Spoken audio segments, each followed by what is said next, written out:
नारायणाय विद्महे वासुदेवाय धीमहि तन्नो विष्णु प्रचोदयात्। महालक्ष्म्यै च विद्महे विष्णुपत्न्यै च धीमहि तन्नो लक्ष्मी प्रचोदयात्। परमाराध्य श्री लक्ष्मी नारायण भगवान नित्य वंदनीय पूज्य गुरुदेव श्री त्रिदंडी स्वामी जी महाराज के जुगल चरणों में कोटि शरण।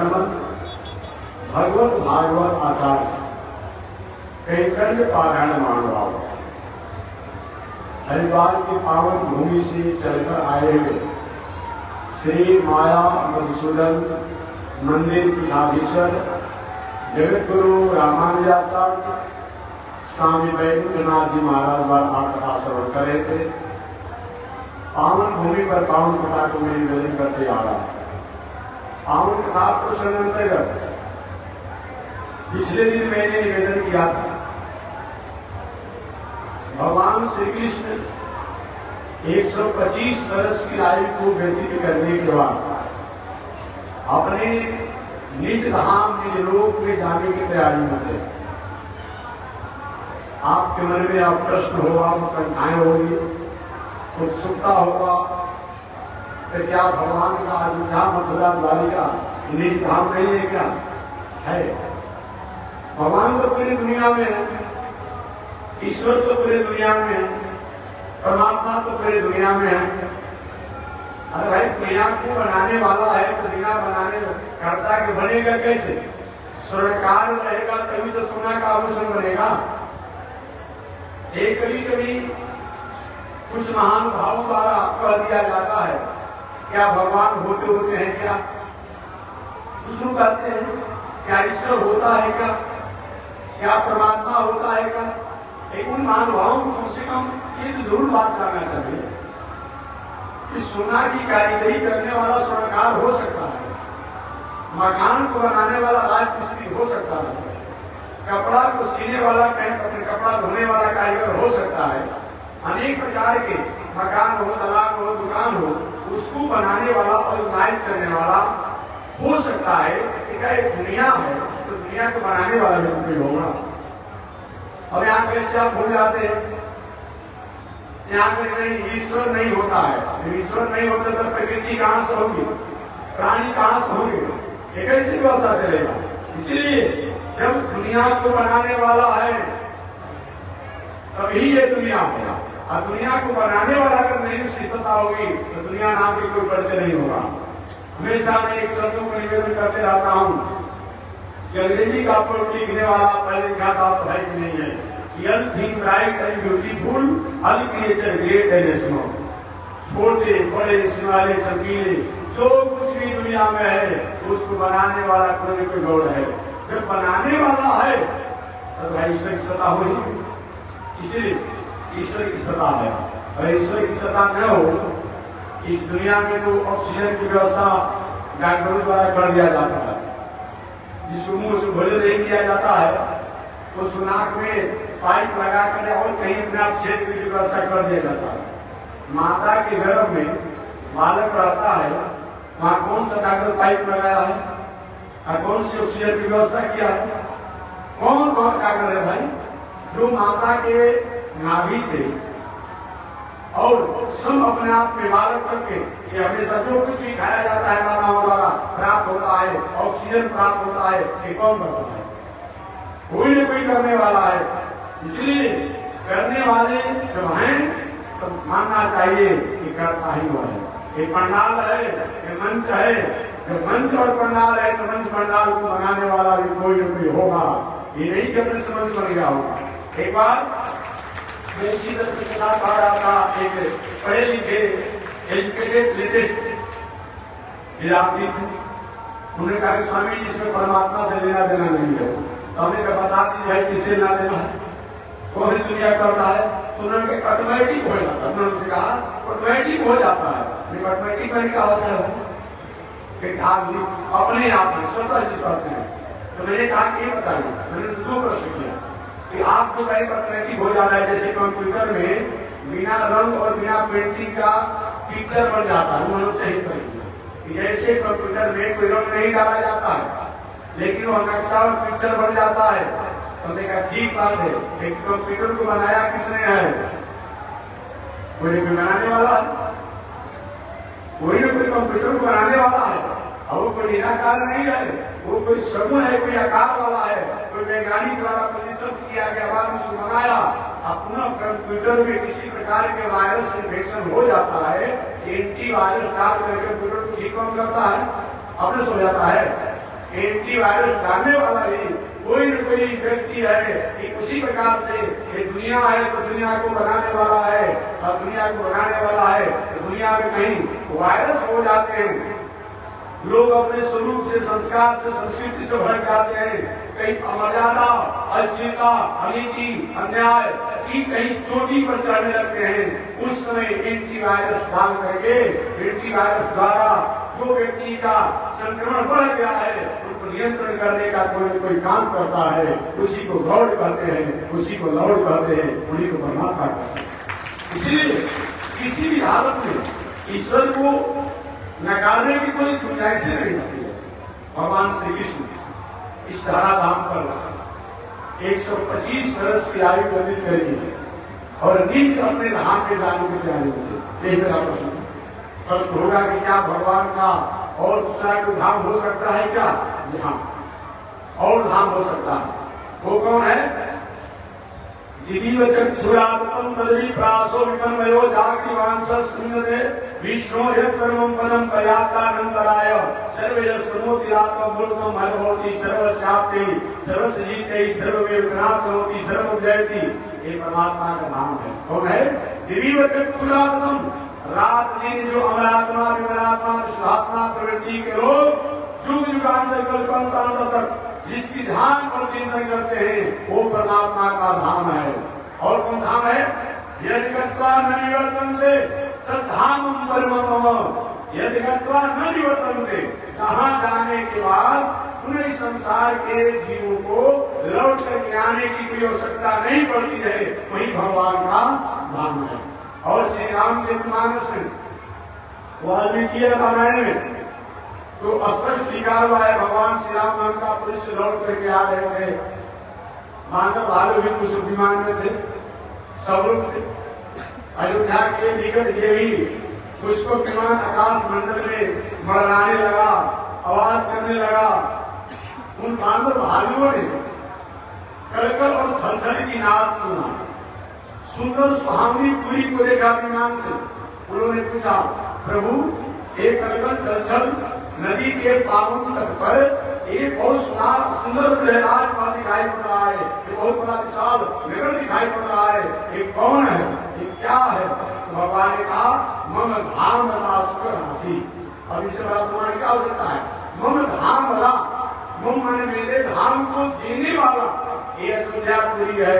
इसलिए अयोध्या, मथुरा, माया, काशी, कांची, अवंतिका, उसके बाद बक्सर, ये जितने जो भगवान के धाम हैं ये सब भगवान को ही प्राप्त कराने वाले हैं। अब मैं तो सीधी सीधी भाषा में कहता हूँ कि जितने भगवान के धाम हैं वो ऑफिस है, वो कार्यालय है।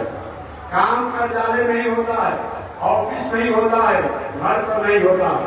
कितना भी बड़ा अफसर हो, आप प्रेमी आदमी हो, लेकिन कोई कानूनी प्रक्रिया का कार्य जब करना होता है तो ठीक ऑफिस पर आ जाएगा।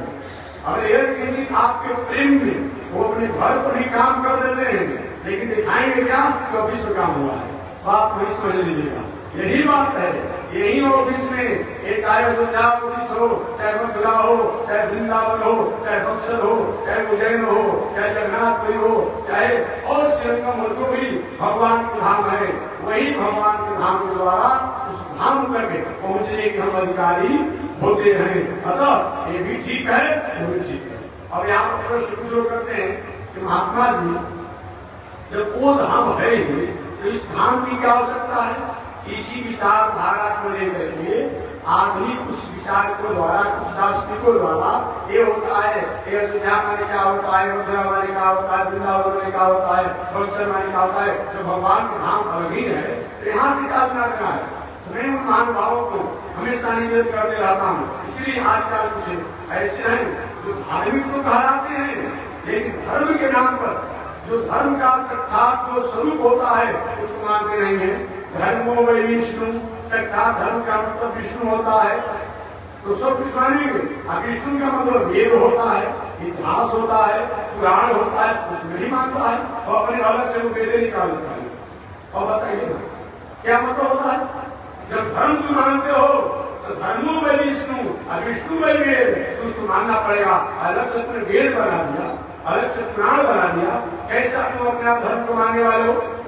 कैसे लोग हैं जो मंदिर को बना देते हैं, लेकिन मंदिर में जहाँ मूर्ति रखने की बात आएगी, लेकिन नहीं हमारे कई जो परंपरा के जो 150-200 वर्षों के जो कोई धर्म आई उन्हीं का सफाई कर देता है। मंदिर सुंदर है लेकिन मूर्ति नहीं है। वो भले ही मंदिर सुंदर हो, लेकिन विष्णु और भगवान और देवी देवताओं से भी जो मंदिर होता है वह केवल स्मारक हो सकता है, वह मंदिर नहीं हो सकता है, वह धार्मिक स्थान नहीं हो सकता है।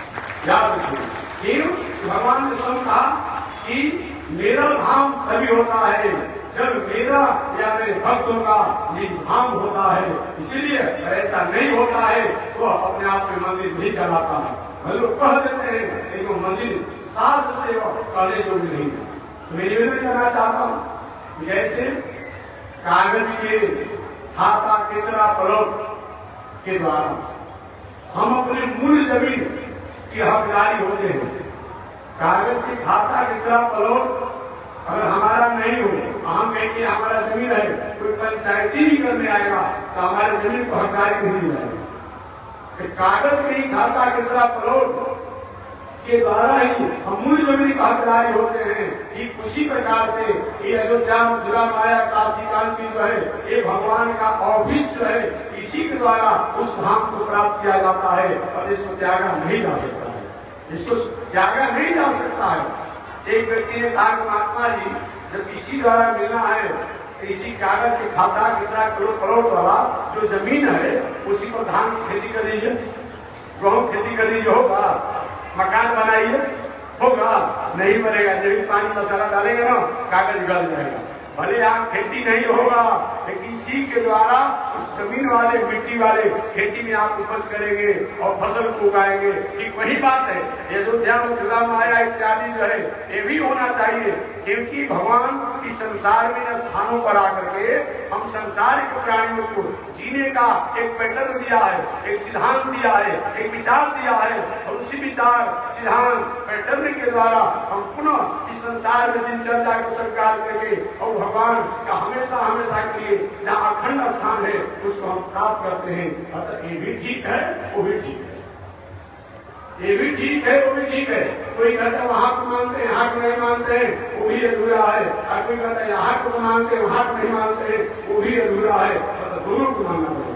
और आज के बारे में उस वर्तमान समय में ऐसे नास्तिक हो गया है लोग जो कहता तो नास्तिक है, ऐसे नास्तिक हो गया है कहता है कि देवी देवता संत महात्मा किसी के फोटो की पूजा मत करो। फिर फोटो से कोई काम है जी, वो आज के जमाने में अभी तो आधार कार्ड पहचान पत्र चल रहा है।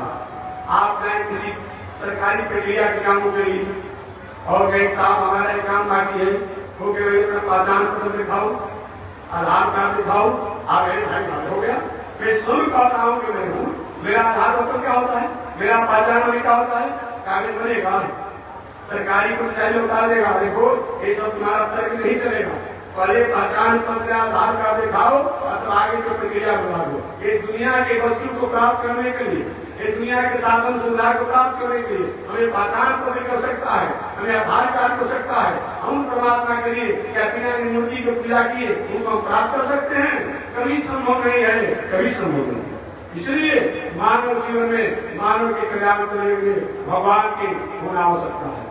भगवान श्री कृष्ण इस धराधाम पर 125 तरह की आयु को निर्मित करके जाने की तैयारी में थे। भगवान के पास कभी कभी अपने परिवार के लोगों का बुलाना आ जाता था। परिवार के लोग बड़े से पद प्रतिष्ठा धन ऐश्वर्य वैभव के मध्य में होकर के संत को महात्माओं को शास्त्र को वेद को कहीं अवहेलना कर देते थे, क्रोश कर देते थे। एक दिन भगवान ने समझाया भी, हे पुत्रों, हे महानुभाव, मानव जीवन में धन हो जाए, मानव जीवन में बल हो जाए, मानव जीवन में पद हो जाए, मानव जीवन में रूप वैभव ऐश्वर्य हो जाए, और इसका उपयोग अगर विवेक से नहीं करते हैं तो धन, वह बल, वह पद, वह रूप, वह वैभव, वह ऐश्वर्य के द्वारा अनंत को प्राप्त करते हैं।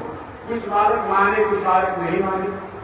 भगवान ने अंत में कहा, देखो, अगर तुम लोग चाहे मेरा परिवार ही क्यों न होगा, विवेक से विहीन, विवेक से भ्रष्ट होकर के तुम्हारे पास कितना भी धन बल पद प्रतिष्ठा मान सम्मान हो, और उसके द्वारा अगर तुम्हारे द्वारा उपद्रव होगा तो मैं तुम्हारा मार्जन नहीं करूंगा, तुम्हारी सहायता नहीं करूंगा। कुछ बालक सुने, कुछ बालक नहीं सुने, कुछ बालक माने, कुछ बालक नहीं माने। एक बालक ने तो खड़ा होकर कुछ दिया भगवान श्री कृष्ण प्रभु, ये बताया जाए विवेक भ्रष्ट क्यों होता है? तो भगवान ने बताया 5 अवगुण जहां पर आ जाए, जिसमें आ जाए, उसका विवेक भ्रष्ट होने से कोई रोक नहीं सकता है। जो 3 दिनों से मैं सुना रहा हूँ। क्या क्या? एक तो शराब की नशा, दूसरा जुआखोरी की नशा, तीसरा हिंसा की नशा, चौथा वेश्यावृत्ति की नशा, और 5वां अकारण कोर्ट कचहरी का दुर्व्यसन। न्याय के लिए तो कोर्ट कचहरी का सहारा लीजिए, लेकिन अन्याय के लिए कोर्ट कचहरी का सहारा तो लीजिए। दूसरे का खेत खजान मकान दलान दुकान लिखवा लिए हैं, कोर्ट कचहरी का सहारा लेकर लड़ रहे हैं। ठीक है, कुछ समय के लिए आप डिग्री प्राप्त करेंगे, लेकिन याद रखिए अनिति के वृक्ष पर पाप के फल के सुख का स्वाद बहुत दिनों तक अच्छा नहीं होता है। कुछ दिनों के लिए तो आप हरे भरे हो सकते हैं, लेकिन इसका विवेक और रिटर्निंग जो होता है वो अच्छा नहीं होता है, ये जानना चाहिए। इसलिए मानव जीवन में विवेक को भ्रष्ट होने के 5 दुर्गुणों से बचना चाहिए। इन 5 दुर्गुणों से बचने के लिए 7 सूत्रों को जीवन में स्वीकार करना चाहिए। वो 7 सूत्र कौन है? व्याख्या कर चुका हूँ। जितासनो, जित श्वासो, जित क्रोधो, जितेंद्रियो, जित आहारो, जित व्यवहारो, जित संतो। अपना बैठकबाजी पवित्र होना चाहिए, जितासनो। जित श्वासो, अपनी भावना पवित्र होनी चाहिए, जितासनो। जित श्वासो, जित क्रोधो, और कारण अपना लाभ, अपना लोभ, अपनी फायदा और दूसरे को नुकसान पहुंचाने के लिए क्रोध नहीं करना चाहिए। अगर कोई गलत मार्ग पर जा रहा हो तो अनुशासन करने के लिए तो क्रोध करना ही चाहिए, लेकिन अपना लाभ और दूसरे को नुकसान पहुंचाने के लिए क्रोध नहीं करना चाहिए। इसका नाम अक्रोध है। तो कहते हैं जितासनो, जित श्वासो, जित क्रोधो, जितेंद्रिय, और इंद्रियों को जीतने वाला होना चाहिए, संयमित जीवन होना चाहिए। इंद्रियां कहीं गलत मार्ग में भागना चाहती हो, उसको रोकिए। ये मानव जीवन का चौथा सूत्र है विवेक को पवित्र करने के लिए। जितासनो, जित श्वासो, जित क्रोधो, जितेंद्रिय, जित आहारो। भोजन का बहुत बड़ा महत्व होता है। भोजन के प्रभाव के कारण ही नैतिक कर्मचारी भीष्माचार्य जो 125 जन्मों तक किसी प्रकार कोई गलती काम नहीं किए, लेकिन गलत भोजन और गलत संग के कारण भीष्माचार्य जैसे नैतिक कर्मचारी को 58 दिनों तक बाण सैया पर सहन करना पड़ा। रोम रोम जो थे बाण से गिरे हुए थे। इसलिए भोजन भी पवित्र होना चाहिए। जितासनो, जित श्वासो, जित क्रोधो, जितेंद्रिय, जित आहारो, जित व्यवहारो। 6वां विवेक को शुद्ध करने के लिए व्यवहार भी पवित्र होना चाहिए। अजित संगो, और संग भी शुद्ध होना चाहिए। ये 7 जो सूत्र अगर जीवन में आ जाए तो विवेक को पवित्र रखा जा सकता है। अब विवेक ठीक रहेगा तो हमारे पास कितना भी धन हो, कितना भी बल हो, कितना भी पद हो, कितना भी वैभव हो, हम उसके बाद अनर्थ नहीं करेंगे, हमारे द्वारा अनर्थ नहीं होगा। आगे भगवान के बच्चों ने पूछा कि ये बताया जाए कि ये 7 सूत्र जो है जिनको अपनाने के बाद जीवन में विवेक भ्रष्ट नहीं होता है, ऐसे 7 सूत्र जीवन में आएंगे कैसे? तो भगवान ने कैसे? भगवान के अर्चावतारों की कथा सुननी पड़ती है, अर्चावतारों को जानना पड़ता है। तो पूछा गया कि भगवान किसे कहते हैं? भगवान का मतलब क्या होता है? एकाक्षरी कोश के अनुसार भगवान शब्दों को परिभाषित अगर किया जाए एकाक्षरी कोश के अनुसार तो भ शब्द प्रकाश वाचक, ग शब्द ज्ञान वाचक, व शब्द वैभव वाचक, न शब्द नेक वाचक।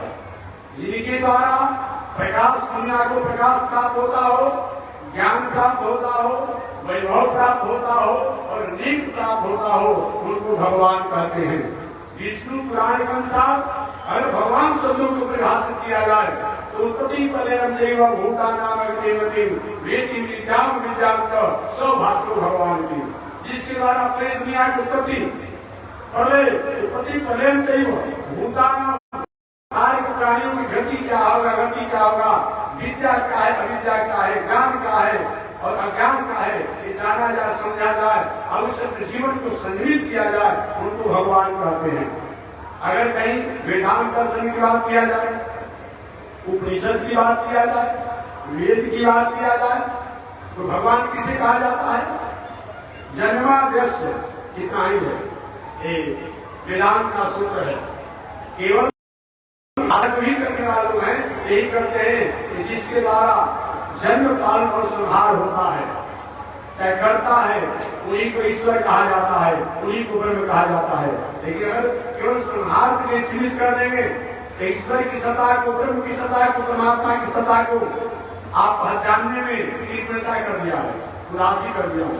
परमात्मा केवल संहार तक नहीं रहे, मोक्ष भी करता है। एक विद्वान ने कहा कि महात्मा जी संहार में ही मोक्ष आ जाता है। मैंने कहा नहीं, कैसे आएगा आपको समझा दीजिए। मैं अपने गुरुदेव की स्वामी महाराज से लगभग 30 वर्ष पहले, एक 30 या 35 वर्ष पहले एक विद्वान स्वामी जी का भागवत का टीका लेकर के आए थे। तो उसी समय सुना था तो मैं इस बातों को, तो अपने बलिया जिला में उत्तर प्रदेश में थे, गंगा किनारे पुराने का, तो विद्वान जो थे भागवत पर टीका लेकर के आए थे, स्वामी को सुना रहे थे, स्वामी सुन रहे थे, तो उन्होंने यही क्या किया था। तो जन्म पालन संहार, स्वामी के पंडित जी बताइए कि जन्म पालन संहार ही तो अगर मानेंगे तो मोक्ष को देने वाला है, एक से आप मानेंगे तो स्वामी जी संहार मोक्ष हो जाता है, स्वामी नहीं, संहार और मोक्ष बहुत अंतर है। संहार किसे कहा जाता है, मोक्ष किसे कहा जाता है? हमारी इच्छाओं के विपरीत, हमारी इच्छाओं के विपरीत जो बर्ताव होते हैं, जो व्यवहार होते हैं, जो काम होते हैं, उसको संहार कहते हैं। जैसे आपने धान की खेती किया या कोई समय से और अभी खेती करी, कोई आम का अमरूद का वृक्ष लगाया हो और अचानक कोई सांड आवे, भैंस आवे, कोई जीव जंतु आकर के पूरे वृक्षों को, फसल को बर्बाद कर दे, अमुक सांड वैसा ने हमारे वृक्षों को संहार कर दिया। हमारी इच्छा के विपरीत जो व्यवहार होते हैं, जो कर्म होते हैं, उसको संहार कहा जाता है। मोक्ष का मतलब क्या होता है? मोक्ष किसे कहते हैं? जो हमारी इच्छाएं हैं, उस इच्छाओं के अनुरूप जो कार्य होता है, जो हमारी चाहनाएं हैं, जो हमारा वांट है, उसके अनुसार जो काम होता है, उसको मोक्ष कहा जाता है। जैसे कोई आप आती है, आम का वृक्ष आपने लगाया था, आम का वृक्ष पुराना हो गया, आप अपने से खड़ा होकर के अभी कटवा के दीवार होते हैं। आपने धान की खेती किया था, गेहूं की खेती आप करेंगे, रबी की खेती करेंगे, जो एक फसल कोई कबाब देता तो नुकसान होता तो आप परेशान हो जाते हैं, और वही खड़ा होकर के बीघा के बीघा खेतों को अपने सामने कटवा देते हैं। थोड़ा भी आपको और प्रसन्नता होती है? नहीं होती है। सुंदर आपने मकान बनाया और मकान में किसी प्रकार के फाल्ट आ गया, एक हो गया जगह पर, आप सब अपने से खड़े होकर के उस मकान को तोड़वा देते हैं। तो जो अपने इच्छा के अनुकूल काम किया जाए वो मोक्ष है। हमारी इच्छा के विपरीत जो काम हो वो संहार है।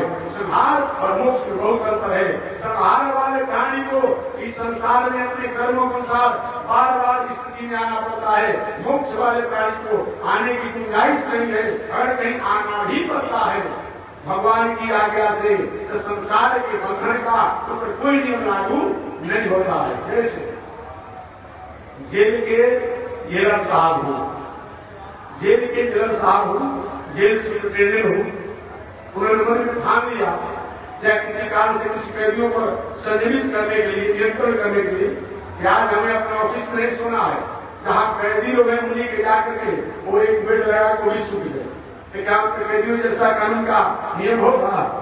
और बहुत माना जाएगा कि कैदियों को सुधारने के लिए जेलर साहब ने, जेल सुप्रिंटेंडेंट ने एक काम किया।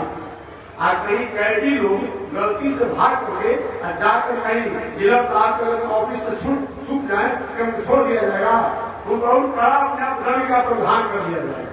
याद रखिए, एक तो जो भगवान के धाम में जाने वाले लोग हैं वो आते ही नहीं है, यदि किंचित कहीं आना ही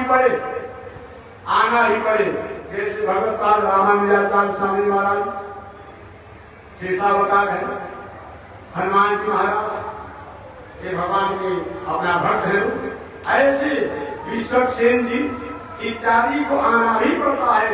आने के बाद भी इन पर संसार के बंधन का, संसार के किसी प्रकार की क्रियाकलापों का नियम लागू नहीं होता है। कदा हमें कांति नित्य की करो बहुत से स्वामी सनाथ जीवितम। इसलिए मोक्ष और संहार में बहुत अंतर है। मोक्ष जो होता है ये हमेशा के लिए संसार में हमें आने जाने की जो व्यवस्थाएं हैं, इन व्यवस्थाओं से, क्रियाओं से हमेशा के लिए मुक्त हो जाना मोक्ष है। और संहार में हमें बार बार अपनी दिनचर्याओं के लिए इस संसार में आना पड़ता है और अनेक प्रकार के जीवन की अपने कर्मों के अनुसार उस जोड़ी को स्वीकार करना पड़ता है। अतः ब्रह्म का मतलब क्या होता है? ईश्वर का मतलब क्या होता है? जन्म आदर्श, जिसके द्वारा पूरी दुनिया का जन्म, पालन, संहार और मोक्ष होता है, उनको ईश्वर कहते हैं, उनको ईश्वर कहते हैं, उनको भगवान कहते हैं। और भी एक व्यवहारिक बात है, जिसके अधीन प्रकृति और प्राणी हो उनको ईश्वर कहते हैं।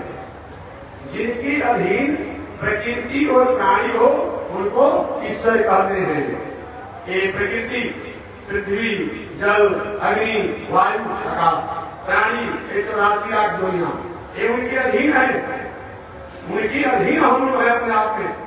अभी एक मिनट में हम आए, कहीं हृदय में किसी प्रकार की धड़कन हो जाए तो बैठे इस संसार में पहुंचाया जाएगा हमको। इसीलिए हम तो ईश्वर के अधीन हैं। एक बात और मैंने कहा, नास्तिक लोग कितना भी नास्तिकता को हो और कुछ नहीं मानता है, भगवान को नहीं मानता है, लेकिन मृत्यु को तो मानता है ना, मृत्यु को तो मानता है।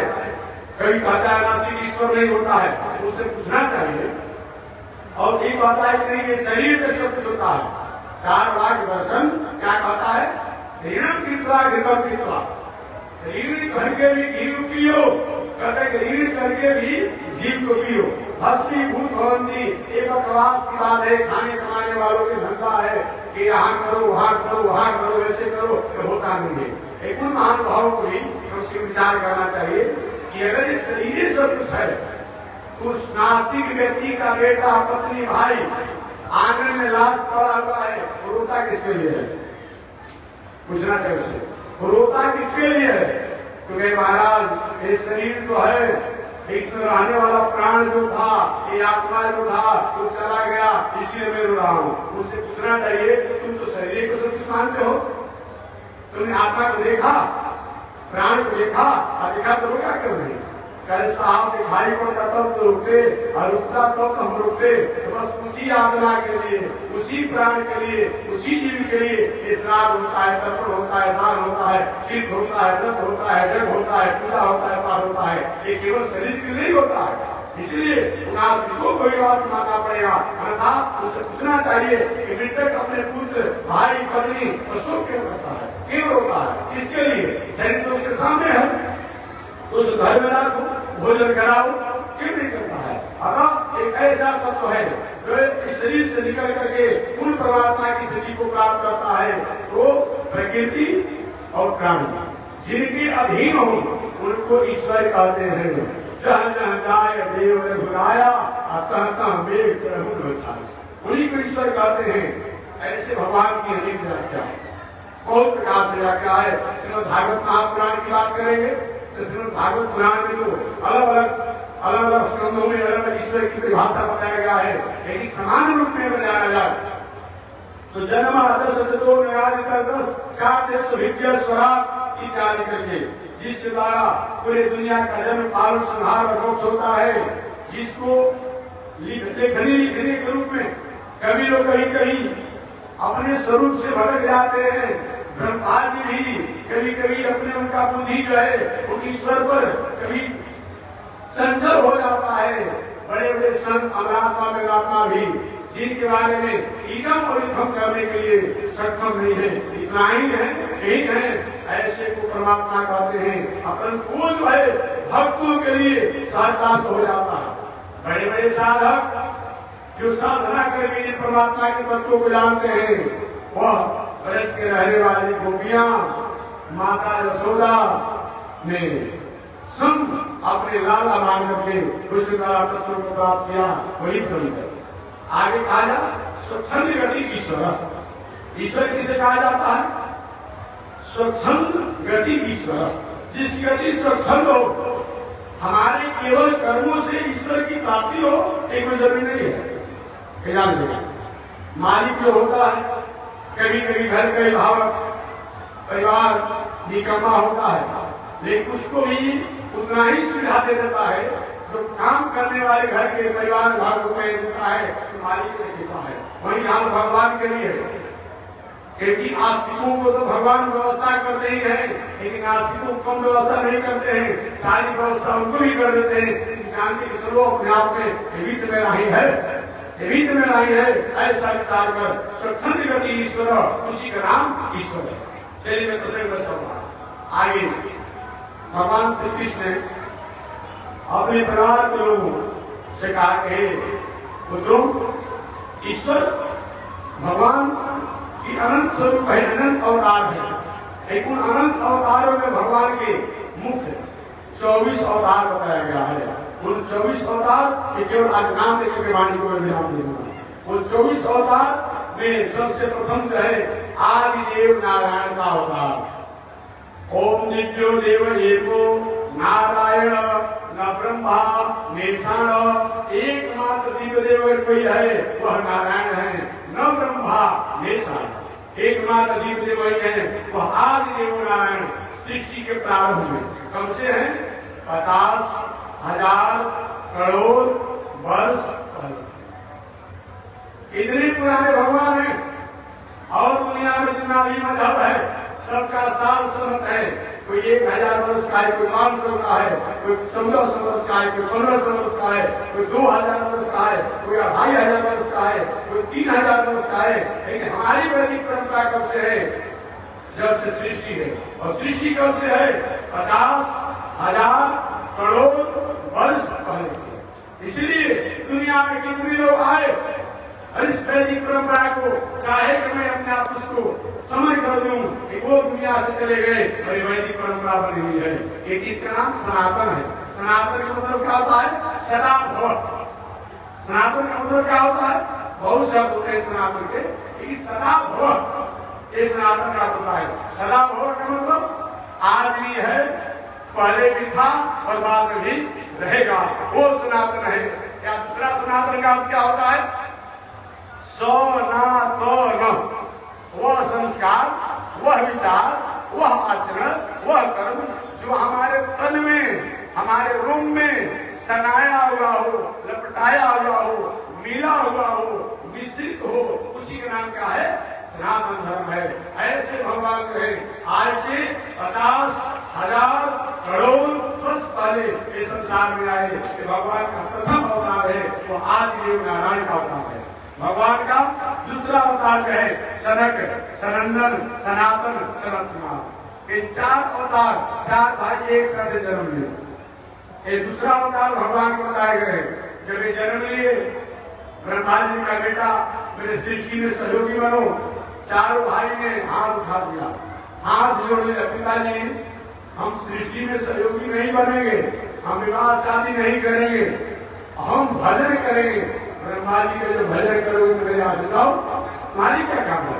वही चारों भाई जा रहे थे, भगवान श्री की मुलाकात हो गई। भगवान के बच्चों क्या तुम्हारा परिचय है?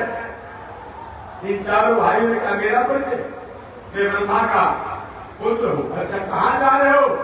भगवान को पाने के लिए, भगवान को भजन करने के लिए। भगवान का भगवान को देखा है लेकिन देखिए नहीं, सुनिए। देखिए सुन करके कोई बात को देखने में बड़ी आनंद आता है।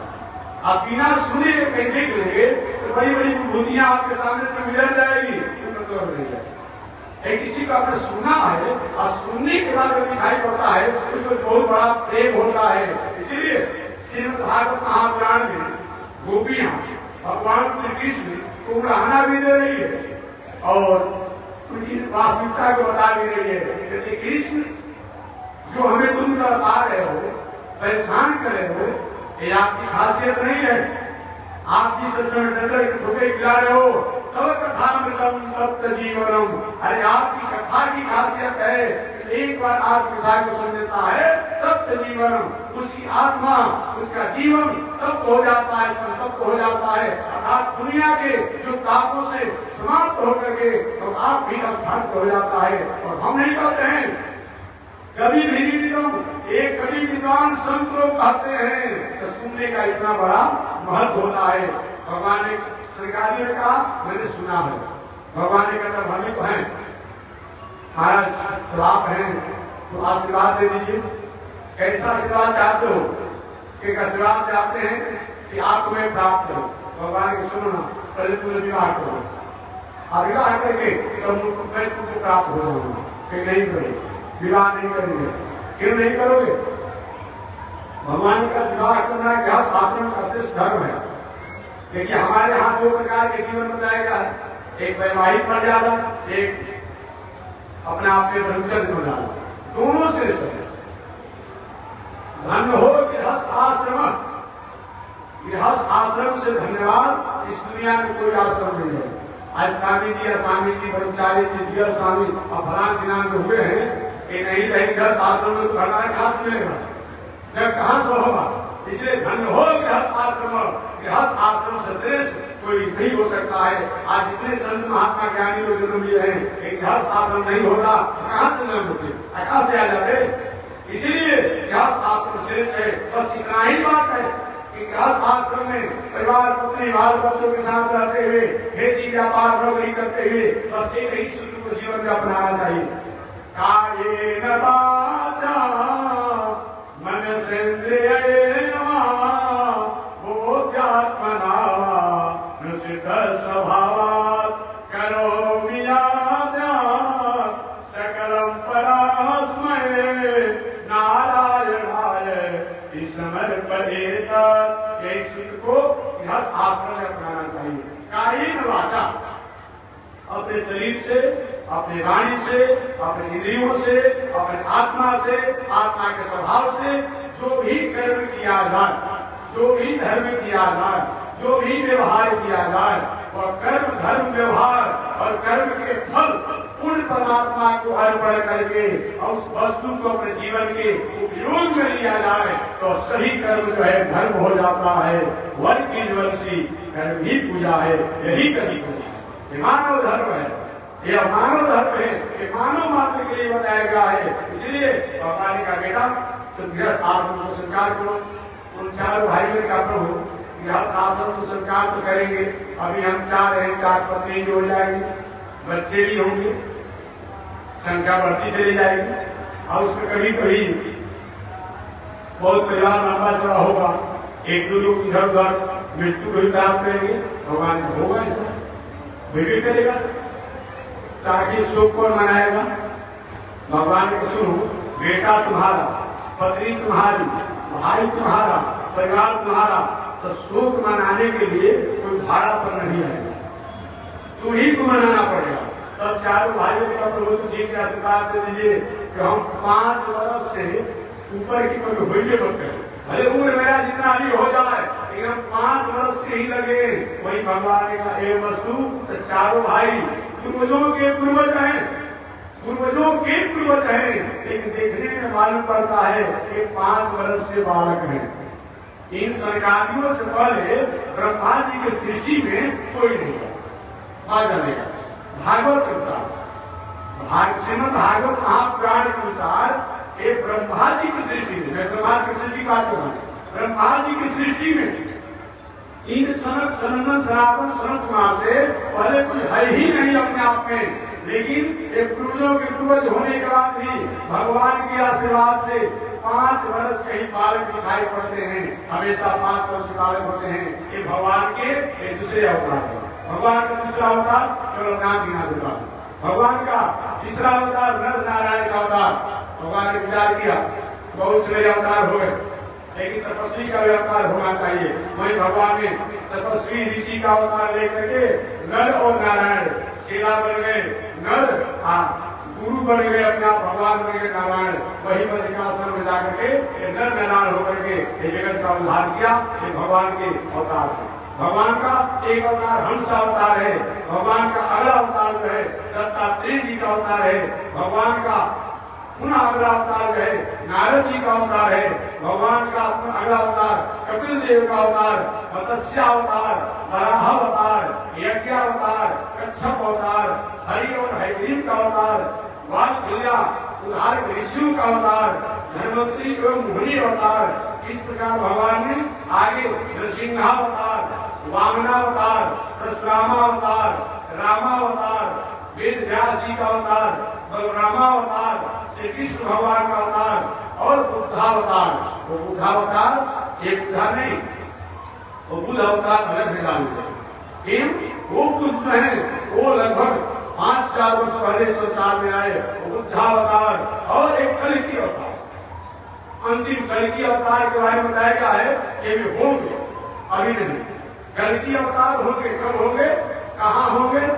उत्तर प्रदेश के मुरादाबाद जिला के संभलपुर ग्राम में विष्णु जस ब्राह्मण की यहाँ कन्या से प्रकट लेंगे और प्रकट होकर जो भी अधार्मिक नास्तिक जितने लोग होंगे, राजाओं लोग, उनको अनुशासन करेंगे, अपना धर्म की स्थापना करेंगे। एक अभी नहीं, बहुत समय से, बहुत समय से। कब होंगे? मात्र जब कलयुग 800 वर्ष बाकी रहेगा तब कल्कि अवतार होगा। जब चौक और चौराहे पर मनुष्यों का आचरण पशु के समान हो जाएगा। जैसे पशु चौक चौराहे पर संतान विस्तार के क्रिया करते हैं, छोटे छोटे लोग हो जाएंगे, केवल अपने पेट पालने में ही पूरा जीवन की सब कुछ लगा देंगे। वेद शास्त्र इतिहास पुराण जाए कहीं कहीं कहीं गोपनीय और पूरी जगहों पर उसका प्रचार होगा। बुलायाम जब हो रहा है तब कल्कि अवतार होगा, अभी कल्कि अवतार नहीं होगा, नहीं होगा। लेकिन कब? वही समल्पुर ग्राम में होगा। ये भगवान का 24वां अवतार है। इस प्रकार भगवान ने कहा इन 24 अवतारों की कथा को अगर हम श्रवण करते हैं तो एक दिन हमारे दिल में, दिमाग में, मन में, बुद्धि में, चित्त में, विचार में जो किसी प्रकार की कुत्सित भावनाएं हैं, अस्मिता है, अविवेक है, असहिष्णुता है, अस्वभाव है, अनीति है, अन्याय है, अधर्म है, वो हमेशा के लिए दूर हो जाता है। अविवेक हमारा पवित्र हो जाता है। अविवेक जब पवित्र हो जाता है तब हम उन भगवान की कृपा के अधिकारी होते हैं। आगे पूछा लोगों ने, महाराज ये बताइए कि ऐसे भगवान की अवतार को सुनने के लिए क्या करना पड़ता है? तो भगवान के अवतारों को सुनने के लिए पहले तो भक्त बनना पड़ता है। इसकी व्याख्या में कर चुका हूं। जब तक से भक्त नहीं बनेंगे तब तक से भगवान की कथा में हमारा मन नहीं लगेगा। अब भक्त बनने के लिए भक्ति करनी पड़ती है। अब भक्ति करने के लिए कुछ जीवन में कुछ ऐसे आचरण होते हैं, सिद्धांत होते हैं, विचारधाराएं होती है जो अपनाना पड़ता है। जब तक से उस विचारधारा को जीवन में नहीं अपनाएंगे तब तक से हम भक्ति नहीं कर पाएंगे। तो कौन कौन से विचारधारा है जिसको अपनाने से हमारे दिल में, दिमाग में भगवान की स्थिति स्थापित होगी? इसकी चर्चा अगले दिन में करूंगा। आज इसी के साथ वाणी विराम, आगे परमात्मा की जय श्री श्रीमन नारायण लक्ष्मी नारायण श्रीमन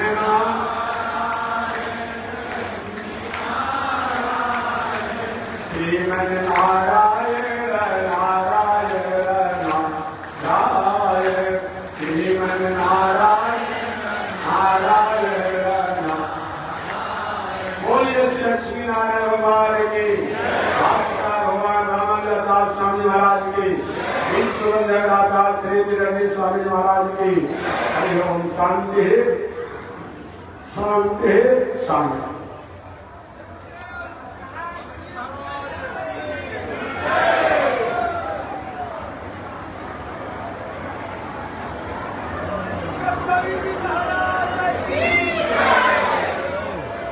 ओम चंद्रमा मनसो जात चक्षो सूर्यो अजायत श्रोत्रात् वायुसकान सुखार विरजायत श्रीसुते लक्ष्मी सवर्ण्या बहुरात्रे आश्रय निचत्राणि रूपमस्मि नवो व्याप्तम् ईश्वरनिकाला ममयि काल सर्वलोकं मयि काल दासाय विलग्य सूत्र शुचिवपुषितधातो प्रपूर्णं चवाले यस्यास्ते दक्षस्ते कलिकुमति वीरेन्द्रे द्रवद्रं त्रिदण्डं संसाराग्निप्रसङ्गे मृतजलममलं दारुपात्रं पवित्रं श्रीविश्वक्षेण सूरे पदकमलयुगं श्रेयसे संश्रयामि अमरे राजय सूत्र चलमतिरसोयाद्रसवभो कृतघ्नो दुरमाने स्मर परवसो